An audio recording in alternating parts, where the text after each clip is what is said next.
A pleasant day to everyone. Our assigned topic is all about students' behavior and management in the physical and virtual math classroom. Our learning objectives are explain the importance of managing student behavior in math classrooms, both physical and virtual, in promoting focus and learning. Second, identify preventive, supportive, and corrective strategies used in a physical and virtual math classroom setting. Third, demonstrate how to apply positive reinforcement, engagement tools, and consistent rules to encourage active participation in math learning. And last is compare and contrast behavior management strategies in physical and virtual classrooms, highlighting common principles.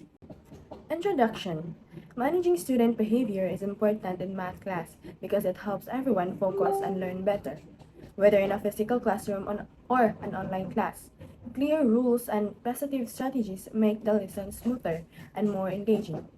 Good classroom management doesn't only control misbehavior, it also motivates students to participate and enjoy learning math. Let's proceed to the students' behavior management and physical math classroom. The first one is the preventive strategies. And one of the strategies in preventive is clear expectation. In clear expectation, the teacher should post classroom rules just like respect, listen, and participate and go over them regularly. A good example for this is before starting the lesson, you, the teacher, reminds the classroom rules, just like respect others, listen when someone is speaking, and participate in a group work. The teacher posts these rules on the board and refers to them when needed. As a result, students know what behavior is expected during math activities. The second strategy is engaging instruction. The teacher should use real-life math applications, group activities, and manipulative to keep students interested. A good example for this is during a lesson on fraction, the teacher uses pizza, slices, or physical manipulatives to explain parts of a whole. Students work in groups to divide their pizza equally because the activity feels like real and fun. Students stay focused and participate actively. The last strategy is the classroom layout. The teacher should arrange seating to minimize distraction and encourage collaboration. A good example for this is the teacher arranged the desk or the seats in cluster of 4 so that students can easily collaborate their problem-solving sessions. This setup minimizes distractions and encourage teamwork. The second strategy is supportive strategies, and one of the strategies in supportive is positive reinforcement. The teacher should praise effort, reward problem-solving attempts, not just a correct answer. And one of the examples for this is when a student tries to solve a challenging equation, you as a teacher says, "Great effort, Francine. I like how you showed all your steps." The teacher rewards participation and effort, not just correct answers, which builds students' confidence. The next one is active monitoring.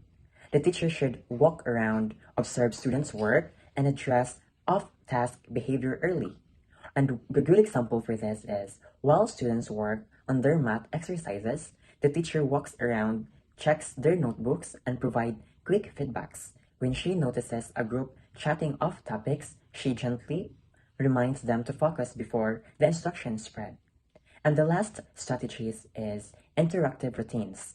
The teacher should give a warm-ups, math games, and peer discussion to maintain attention, or in general or in specific, an icebreaker. A good example for this is the teacher start the lesson with a short math game like Math Kahot or 5 minutes warm-up questions. Students discuss answer in pairs before sharing them with the class, keeping everyone involved and alert. And the third and the last strategies in physical math classroom is corrective strategies. The first strategies in corrective is non-verbal cues. The teacher should have an eye contact, moving closer to the students, or a gentle tap on the desk.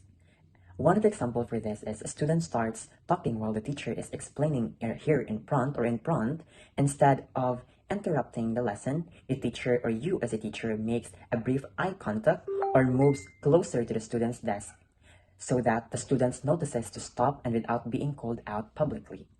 The next one is restorative conversation.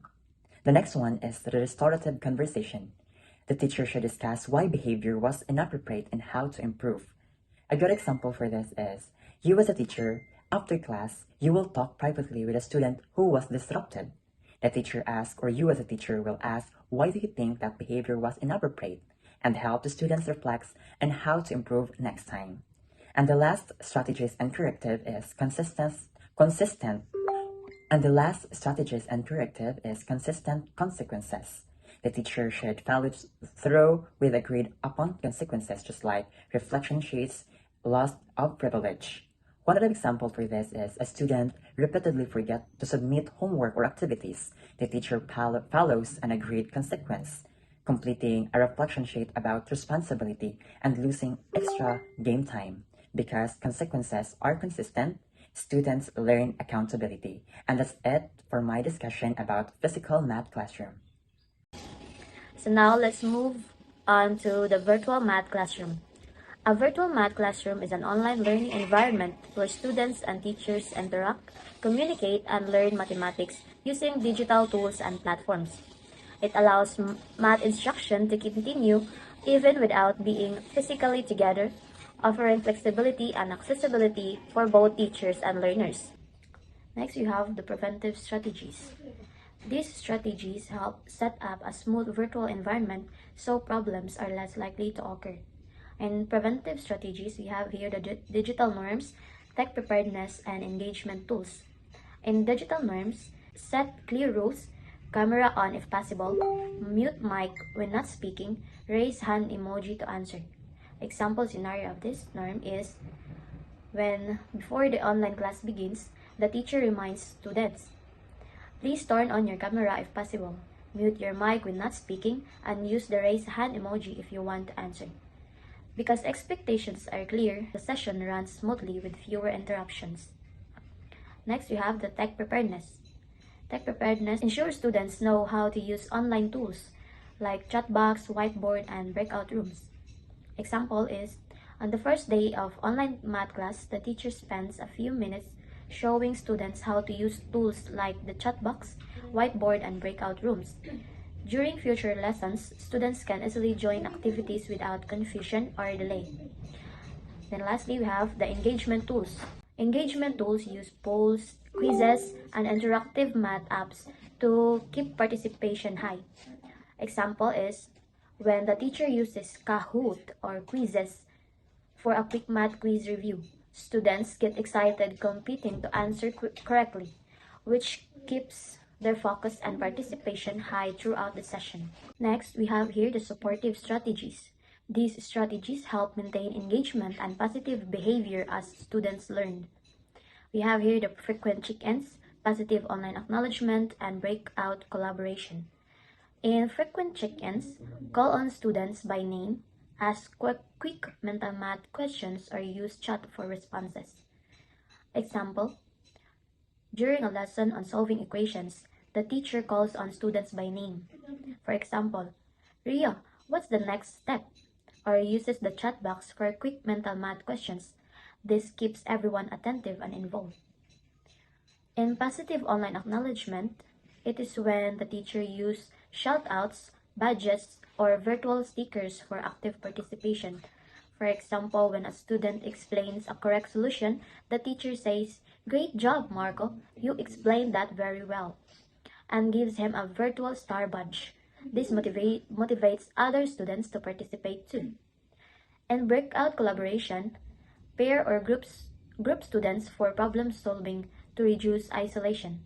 For example, when the teacher divides the class into breakout rooms of 4 students each to solve a word problem, each group discusses and shares their solution later in the main room. Students feel more connected and confident working in small teams.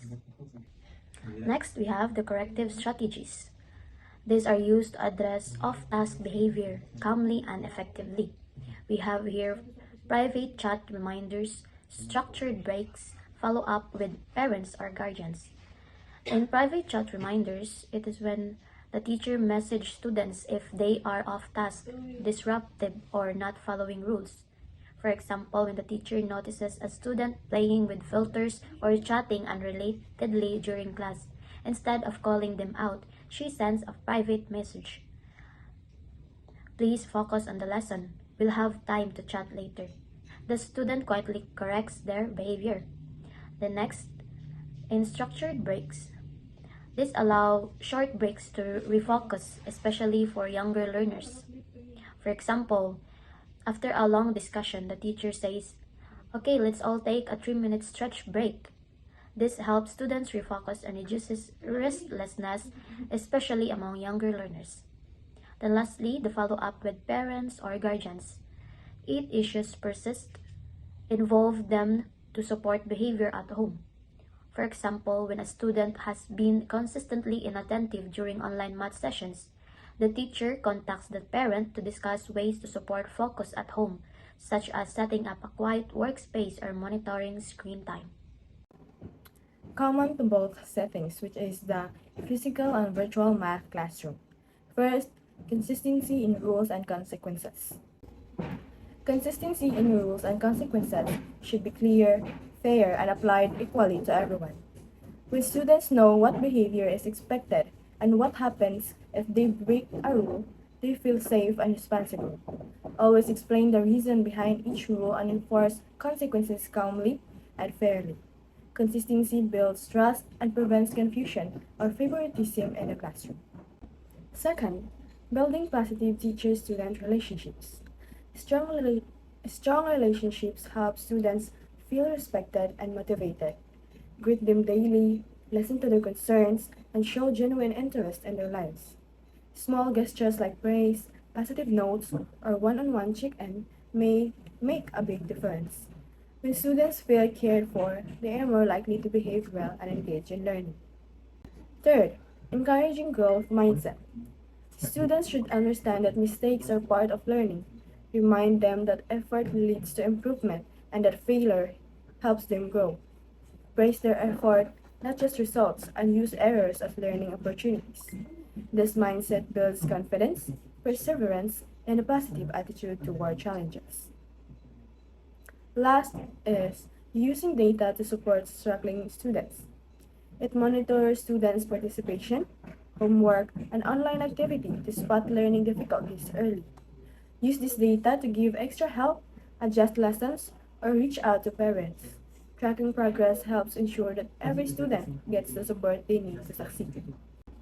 In conclusion, in the end, behavior management in both physical and virtual math classrooms is about creating a positive learning space. With clear rules, consistency, and engaging activities, students can focus more and understand lessons better. It helps not just in learning math, but also in building discipline, respect, and teamwork that are useful in your everyday life.